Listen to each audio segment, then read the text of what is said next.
parece que de um tempo para cá aumentou o número de crianças com transtornos, autismo, deficiência intelectual, enfim, todos esses transtornos, não parece? Por que será? Quem vai nos ajudar a entender um pouco mais sobre esse assunto é o Leonardo, nosso neuropsicopedagogo. Bem-vindo novamente. Olá, Mariana, tudo bem? Tudo bom? Tudo bem, pessoal, boa tarde. Bom, o que a Mariana falou é verdade, a gente tem realmente uma impressão de que isso vem crescendo. Parece muito mais gente fala agora em meu filho tem hiperatividade, meu filho tem autismo. Isso se dá em grande parte porque existem mais meios de comunicação falando a respeito. De certa forma, essa questão dos meios, ela trouxe uma normalização.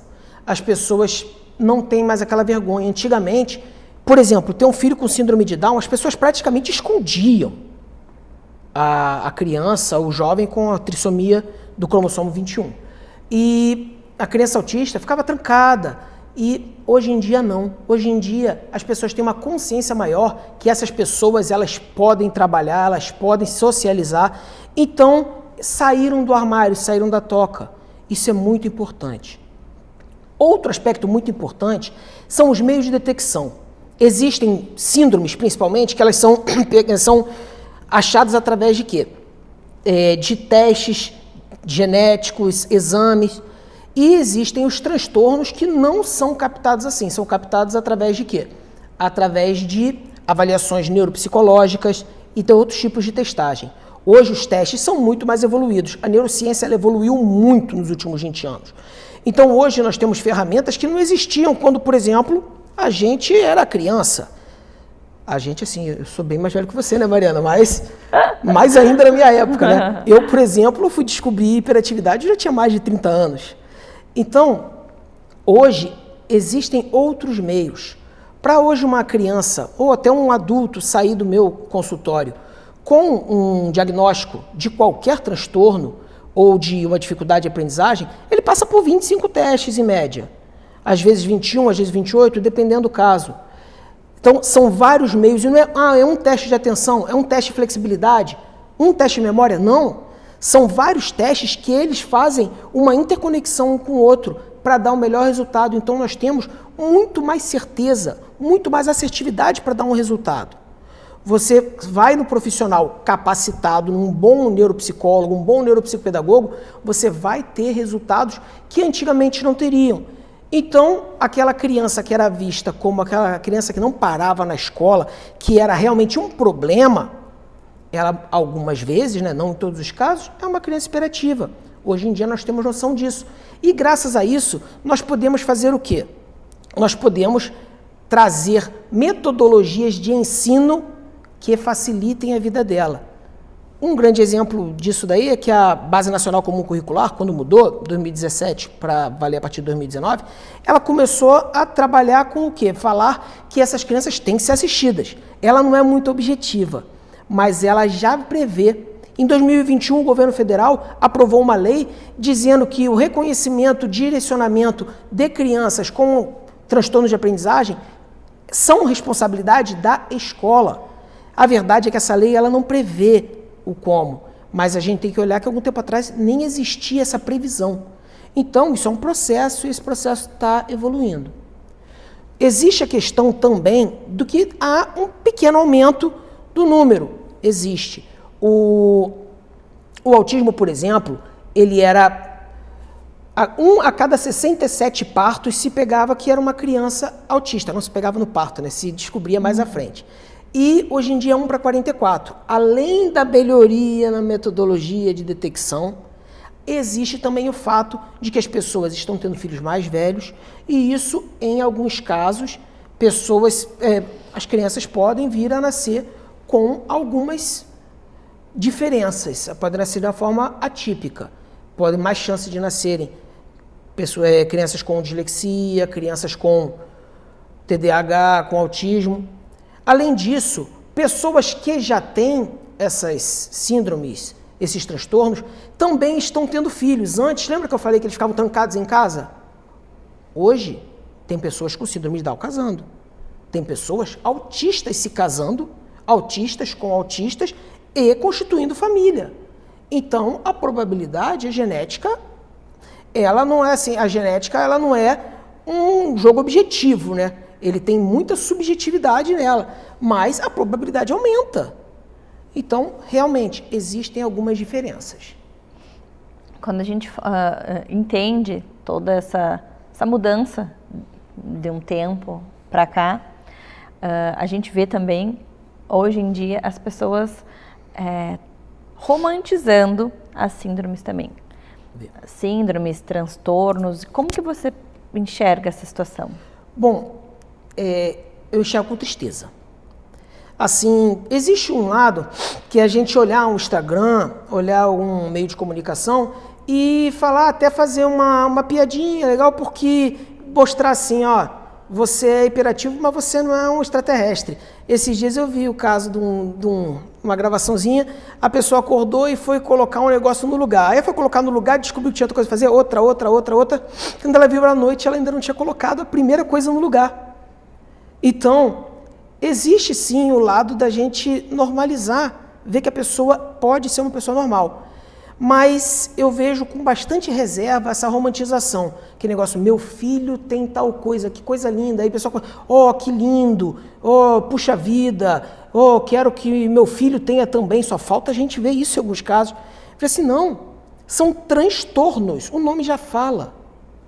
Não são coisas boas. Eu posso falar isso como portador. Isso não é bom. Pô, e eu não desejo que ninguém tenha. Então, às vezes as pessoas querendo atenção baseado nisso, a pessoa está, muitas vezes, se aproveitando de uma doença para isso. E eu recomendo às pessoas, pô, não façam isso. Quando você depara com um caso desse, esse caso ele precisa ser tratado da forma mais eficiente possível para que o portador do transtorno, da síndrome, dificuldade de aprendizagem ou até da potencialidade, porque o portador de autossabilidade, ele pode ter alguns problemas também, em torno das autossabilidades dele, que você procure ver aquilo como algo que precisa de apoio para atingir os objetivos da vida normal, da vida comum.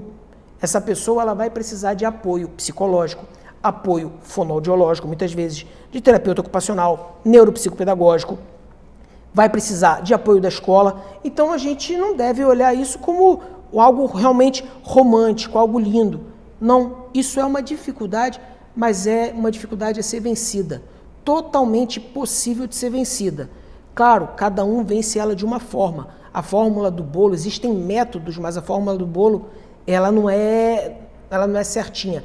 Cada pessoa tem a sua forma. Agora, isso nunca é um processo lindo, maravilhoso. Ele envolve dor, sofrimento e dificuldade. Cada um a seu nível.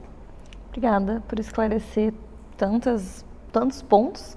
Espero que você tenha gostado. Se você quer conversar um pouco mais sobre esse assunto, pode mandar mensagem para nós do Minuto Mamãe Bebê, que eu encaminho para você o contato do nosso neuropsicopedagogo. Ele te esclarece todas as dúvidas. Obrigada, até a próxima. Obrigado, Mariana. Obrigado, pessoal. Até a próxima.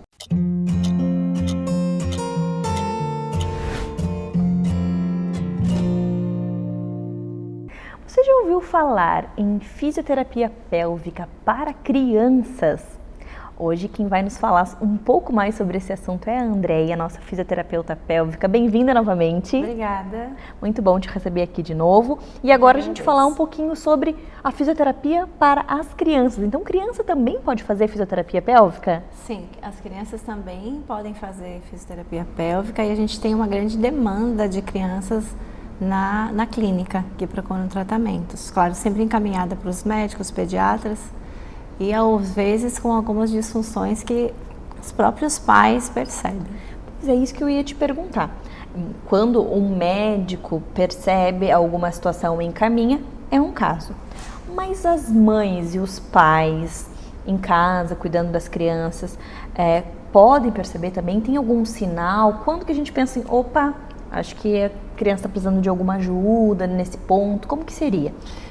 Os pais, no cuidado com as crianças diariamente, eles percebem sim, no próprio desfraude ou pós-desfraude, algumas crianças podem ter algum tipo de incontinência urinária, o famoso xixi na cama, que é a enurese noturna.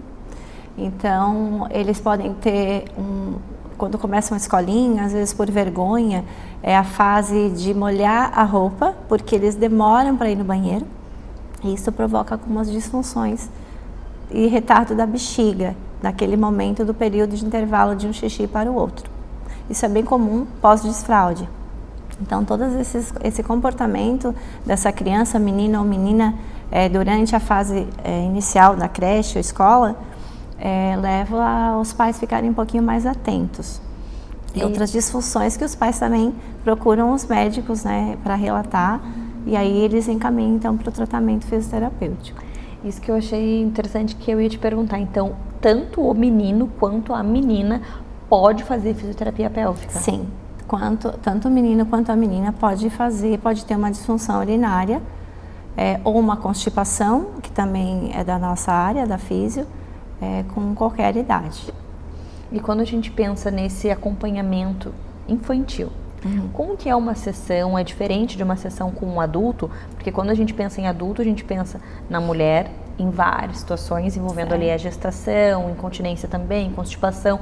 O homem também pode fazer, adulto? O homem também. E com a criança, como que é essa sessão? Então, as sessões com as crianças, ou seja, crianças a partir de 3 anos, que é a idade que eu atendo até a idade adulta, são sessões muito menos invasivas, não são invasivas, e elas são mais lúdicas, né? Então, por não ser sessões tão invasivas, ela é mais fácil de tratar e responde muito mais ao tratamento, comparando com o adulto. Tudo que é com a criança tem uma resposta mais rápida realmente. Por isso que é outra pergunta que eu quero te fazer, é sobre a idade. Tem uma idade indicada para começar? Ou a gente sabe que não viu lá na infância, começa o quanto antes. Sim. Mas tem uma idade que a criança não pode fazer, que já pode começar a fazer. Como é que funciona essa... Eu atendo a partir de 3 anos. Então, a partir de 3 anos, a gente pode fazer os tratamentos tanto de eletroterapia, como alguns exercícios com eles. E há uma dinâmica que a gente faz com os pais também, porque eu sempre falo que o tratamento é da família toda e não só da criança, porque os pais têm que estar atentos. Então, a criança ela pode começar com qualquer idade. Pode começar também com retardo, que é aquele probleminha lá atrás que os pais ou o médico indicou, mas por algum motivo não começou o tratamento e começou um pouco mais tarde, 1 ano depois ou alguns meses depois. Então, ele pode vir tratar da mesma forma. Então, nunca é tarde para começar o tratamento. Perfeito. Tá? O importante é começar. O importante é começar. E resolver a situação. Exatamente.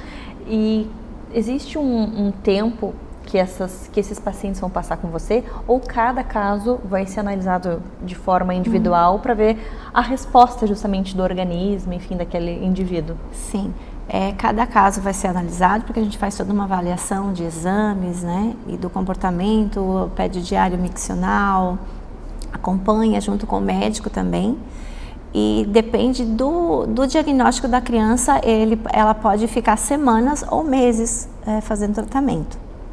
Então, tem crianças que a gente acompanha um tempo mais, ou que fizeram cirurgia. Então, as disfunções do trato urinário, que são várias, desde uma infecção mais grave, a criança ter nascido, às vezes, com a uretra um pouquinho em funil, que é o nome que a gente dá, demora, às vezes, de semana a mês, depende do diagnóstico de cada um. E pensando nas sessões, os pais acompanham as sessões? Qual o tempo de duração de cada sessão? O tempo de duração é de 50 minutos. Os pais devem e sempre acompanham as sessões, ou ao pai, ou a mãe, ou os dois, ou a avó, ou avô. Então, as crianças nunca podem vir sozinhas, ou a gente sempre pede que o acompanhante familiar entre no consultório, junto na sala, e fique o tempo inteiro junto com a criança, até para ela se sentir mais confiante, né? Claro que no começo ela estranha um pouquinho, nós profissionais, né? Às vezes o jaleco branco, mas depois, com o tempo, a gente tem toda uma característica de animação, de a forma que aborda, ela se sente mais confiante. Mas é dado isso já em consultório, né? Com menores, que sempre vem o acompanhante, até para ele levar sempre que essa criança vem, o que foi feito, né? E a gente cobra assim, o cuidado em casa, a rotina, a dinâmica do banheiro, do que essa criança está tomando, por exemplo, líquidos e outras coisas que podem interferir um pouquinho na questão da saúde urinária. Nossa, adorei. Obrigada por dividir conosco tanto conhecimento, por trazer essas informações. Eu espero que você tenha gostado. Se você ficou com alguma dúvida, manda mensagem para nós, que eu te encaminho o contato da nossa fisioterapeuta pélvica. Eu tenho certeza que ela vai te orientar e tirar todas as tuas dúvidas. E até a próxima. Até a próxima. Obrigada.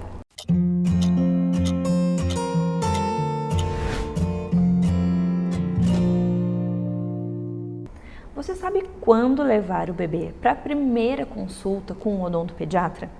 Quem vai nos explicar tudo sobre esse assunto, tirar as nossas dúvidas, é a Mel, a nossa odontopediatra. Bem-vinda novamente. Oi, tudo bem? Tudo ótimo. Que bom.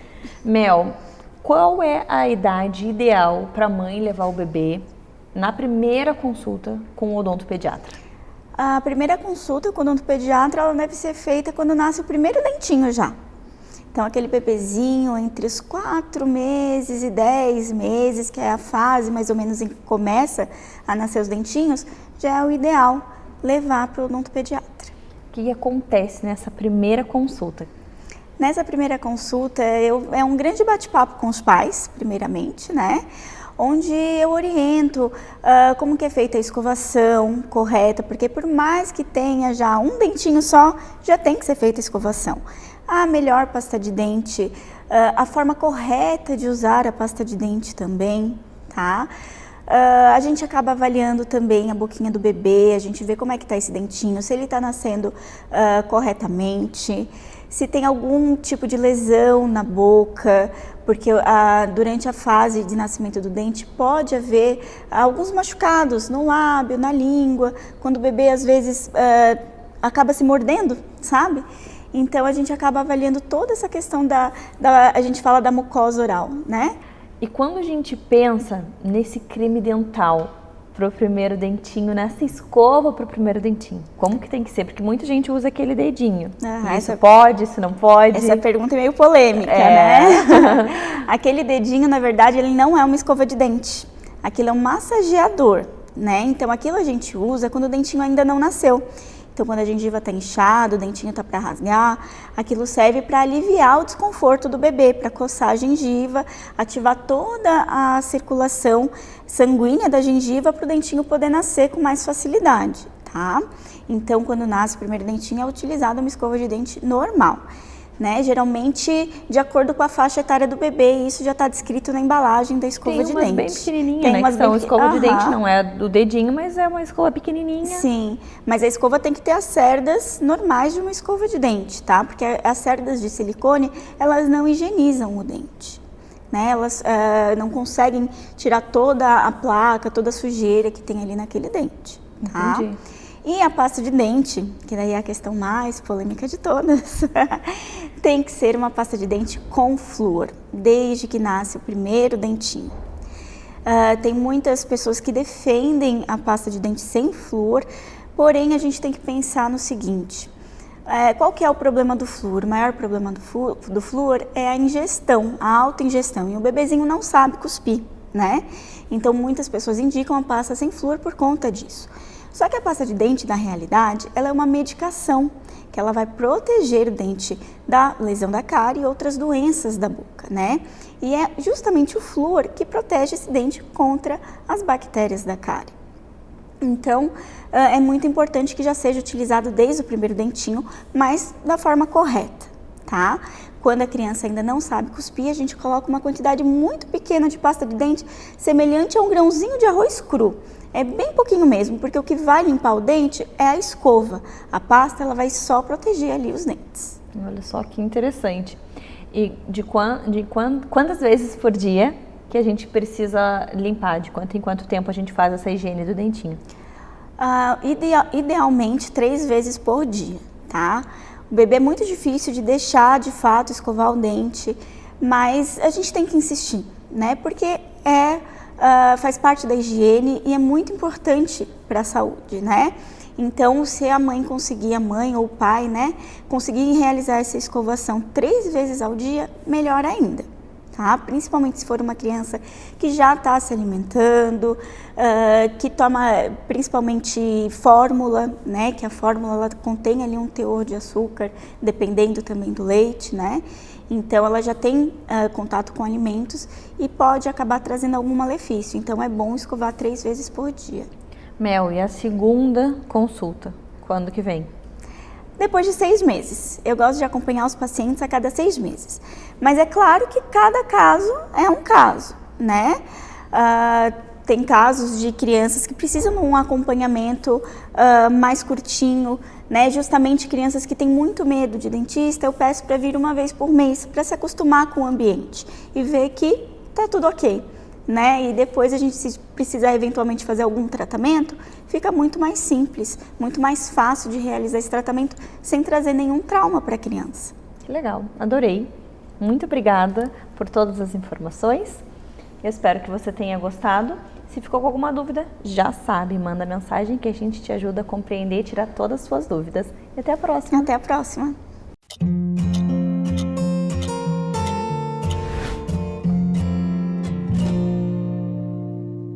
Agora nós vamos falar sobre os riscos cardiovasculares em mulheres que tenham tido algum episódio de pré-eclâmpsia com a nossa cardiologista Cris. Bem-vinda novamente ao nosso programa. Muito obrigada. Então, fala para nós um pouquinho sobre esses riscos. Tem uma relação bem próxima, então qual a probabilidade, né, de uma mulher que tenha tido um episódio ter algum problema cardiovascular? Conta tudo para nós. Então, a pré-eclâmpsia é uma condição extremamente comum e que traz riscos naquela gestação em que ela acontece. Mas a gente tem o costume de achar que, terminada aquela gestação, esses riscos acabaram. E isso não é verdade. Na verdade, o sistema circulatório da mulher, ele está envolvido no mecanismo da pré-eclâmpsia. Então, terminado esse episódio, a partir do momento em que houve o parto, existem 2 situações em que a mulher terá o seu risco agravado. Numa segunda gestação, né, numa gestação após esse episódio e posteriormente ao longo da vida. Existe um conceito que a gente chama de risco cardiovascular, né? O que é isso? É o risco da mulher desenvolver eventos como infarto e AVC. E vários estudos nos mostram que o fato de ter tido pré-eclâmpsia aumenta o risco de ter um infarto ou um AVC. Então funciona como outros fatores de risco clássicos, como hipertensão, diabetes, história familiar, enfim. Então é importante que as mulheres se atentem a isso, né, e desenvolvam hábitos no sentido de prevenir. Quando a gente pensa nessa prevenção, o que é indicado, de quanto em quanto tempo, procurar só o cardiologista, algum outro profissional, porque a gente fala também muito no trabalho multidisciplinar, então fala para nós o que é indicado para essa mulher que já apresentou um quadro de pré-eclâmpsia. Então, é muito comum também nas mulheres, especialmente nas mais jovens, que o clínico da mulher seja o ginecologista, né? E que ela não vai em nenhum outro médico. Porém, as doenças que afetam o coração são extremamente silenciosas, né? Então, a gente pode estar conversando aqui e estar com a pressão alterada, com a glicose alterada, com o colesterol alterado e não ter sintoma nenhum. Então, é muito importante essa cultura, né, de periodicamente buscar um clínico ou um cardiologista ou ter um ginecologista que faça esse papel também, porque não são todos, infelizmente, de medir a pressão, de examinar, de checar as taxas metabólicas, né? E a frequência com que isso acontece varia muito de pessoa para pessoa, se há uma mudança dos sintomas, se há algum achado nos exames complementares que justifica um acompanhamento mais de perto, mas de forma geral, como prevenção, uma vez no ano é o suficiente. Cris, o que acontece nessa consulta? Você vai pedir determinados exames? Conta para nós, divide um pouquinho da tua consulta, para as pessoas, às vezes, sabe o que eu penso? Que as pessoas têm medo, eu não vou no cardiologista, é medo. Então a gente tem que se fazer procurar vai achar, né? A gente tem que acabar com esse medo e mostrar que ninguém vai morder, que é prevenção, que não vai acontecer, não vai ter nenhum exame que vai doer, enfim, conta para nós. Exato. Então, na verdade, é uma consulta clínica, né? Eu acho que essa cultura assim, de quais exames vão pedir é uma cultura muito pouco adequada, na verdade, porque eu acho que o princípio da consulta com o médico passa por uma escuta atenta, né? De quem é aquela pessoa, o que ela sente, como é o estilo de vida dela, como é o histórico familiar dela, para que daí a gente consiga encaixar, né, o cuidado médico dentro dessa realidade. Então, a partir daí é que a gente vai, né, conversando, examinando, vendo se a gente encontra alguma alteração, e a partir daí é que a gente vai saber quais exames que a gente precisa solicitar. É importante que o paciente entenda o que a gente está buscando com aquele exame, né? Não adianta fazer, vou fazer uma tomografia do corpo inteiro. Não é inócuo, e se tu não sabe o que tu está buscando, não vai trazer benefício nenhum, né? Então, é muito importante que o paciente também entenda o que está sendo buscado, o que a gente está fazendo, e participe também desse cuidado, né? E o mais difícil de tudo, acredito que é mudar os hábitos, né? Alimentação, controle do estresse, qualidade do sono, são coisas extremamente difíceis de buscar, especialmente para mães, né? A gente cuida de todo mundo, menos da gente. Eu me incluo nisso. Eu também, eu tô aqui, eu já admiti. Exato. Então, acho que é isso, assim, a gente ter esse cuidado, né? Porque a prevenção é a chave para que a gente chegue lá na frente, uma expectativa de vida cada vez maior, né, que a gente tem hoje. Então, para que a gente chegue lá na velhice, né, na melhor idade, vamos dizer assim, com autonomia, com memória, com uma vida plena, né, conseguindo fazer suas coisas, viajar, enfim, curtir os netos no futuro. Até porque nós somos mães, e a gente cuida tanto deles, e a gente não pensa que se a gente não cuidar, se não cuidarmos de nós, quem vai cuidar deles? Com certeza. E mais do que isso, exemplo, eu quero que a minha filha se cuide. Então, eu tenho que mostrar para ela que eu me cuido, que eu faço exames periodicamente. Toda vez que a pediatra dela solicita exame de sangue, eu sou o exemplo. Ela não gosta, ela não quer tirar sangue. Quem que vai querer? Então, o que a mãe dela e o pai dela fazem? Vamos fazer exames também para mostrar para ela. Então, essa cultura de nós sermos exemplos, de nós mostrarmos para eles que é necessário, talvez nos leve ao cardiologista, ao ginecologista, ao endócrino, ao nutricionista. Mas aí que tá. Se tu conhece o teu paciente, tu atende um paciente com esse perfil, uma mãe que está ali 100% dedicada para o seu neném, tu capta ela por isso, né? Tu diz para ela, bom, olha só, a qualidade do tempo que tu tem com teu filho não vai ser a mesma se tu estiveres exausta, cansada, né, acima do teu peso, sem autoestima. Então, tu precisa cuidar de ti. Se a gente começa por aí desenvolvendo um vínculo com a paciente e explica para ela dentro da realidade dela, eu acho que a chance de aderência, vamos dizer assim, ao tratamento é muito maior. Tá bom, já vou marcar minha consulta contigo. Eu adorei as informações. Obrigado por dividir conosco tanto conhecimento. E eu espero que você também marque a sua consulta. Eu vou marcar a minha, quero saber como é que está o meu coração. E eu espero que você também tenha esse olhar para você. Não precisa chegar num ponto irreversível. Exato. Então, a gente sabe que o coração não é um brinquedo, muito pelo contrário, é um órgão muito importante. Então, se você quer falar mais um pouco sobre esse assunto, se você ficou com alguma dúvida, manda mensagem, eu te encaminho o contato da nossa cardiologista e vamos cuidar do nosso coração. Adorei e até a próxima. Muito obrigada. Até a próxima.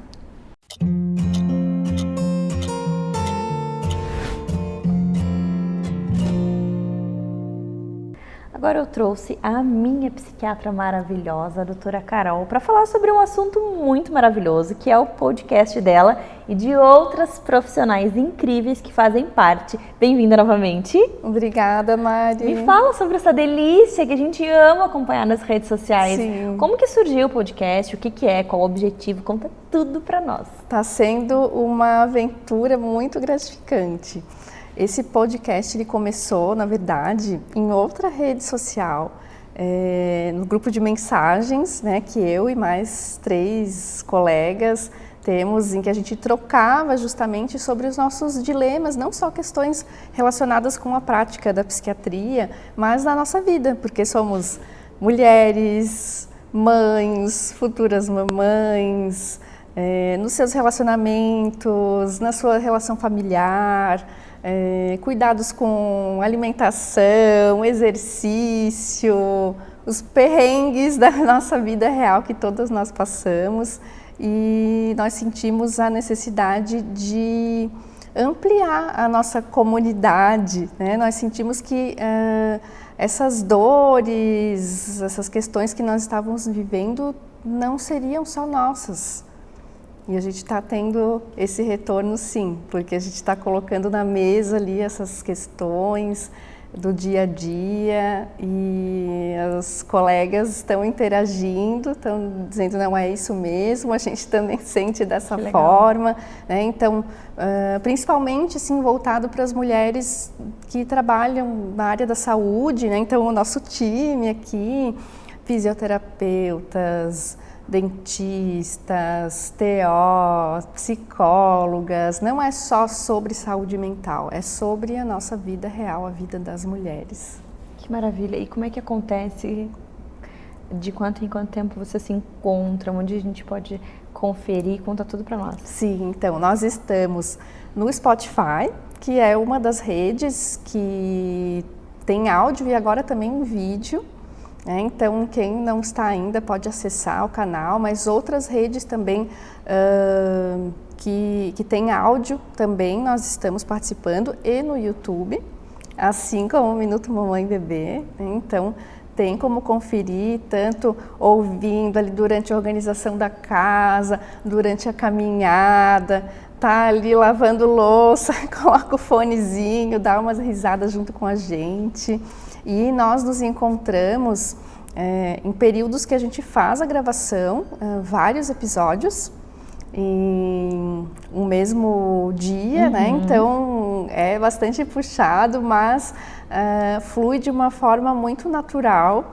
Nós nem esperávamos, né? Isso gera uma tensão, né? Ali a gravação, assim como aqui, mas está sendo uma experiência muito gostosa. E a gente vai lançando os episódios por quinzena, né? Para que dê tempo de o nosso público ouvir, interagir, dar suas impressões, até porque nosso objetivo é falar do que nos aflige, do que nos interessa, mas também compartilhar um tanto da nossa experiência, do nosso conhecimento em saúde mental, atrelando com essas questões do dia a dia. Então, falar um pouco dos dilemas que a comunidade quer ouvir também. Então, a gente espera, além de nos ouvirem nas redes onde nós estamos, mas também interagir com a gente na nossa rede social, que é o @VidaLowcast. Aliás, não falei do nome, né? Então, deixou o suspense para o final. Sim, Vida Lowcast. Esse é o nosso podcast onde nós falamos dessa nossa vida louca, que é de todos nós. E vocês, sempre só vocês recebem convidados? Como que funciona? Ainda não conseguimos abrir para convidados, porque tem muito assunto para vocês debaterem. Muito assunto para desenvolver, mas a gente tem isso nos planos. Certamente a gente quer chamar mais migas loucas para partilharem desses momentos com a gente. Que legal, Carol. Olha, desejo muito sucesso. E se você não conhece, você precisa conhecer. Elas trazem assuntos reais, assuntos que realmente acometem as pessoas e que a gente fica achando que é só comigo que isso acontece. E lá a gente percebe que não interessa qual é a profissão. Elas são médicas e elas também vivenciam situações parecidas com as nossas. E é muito legal, a gente ri, a gente chora e é um misto de sensações muito legal. Sim. Carol, obrigada por trazer para nós um pouquinho do que é essa maravilha nesse podcast, e conte comigo para ajudar a levar essa informação de podcast para todo mundo, porque mães precisam estar conectadas com coisas que vão nos ajudar, e essa é a dica. Encontre as meninas, que eu tenho certeza que vocês vão gostar. Sim, e para não se sentirem sós, não estamos sós, o objetivo é estarmos todas juntas, então espero vocês lá, amigas loucas. Muito obrigada e até a próxima. Obrigada, Mari.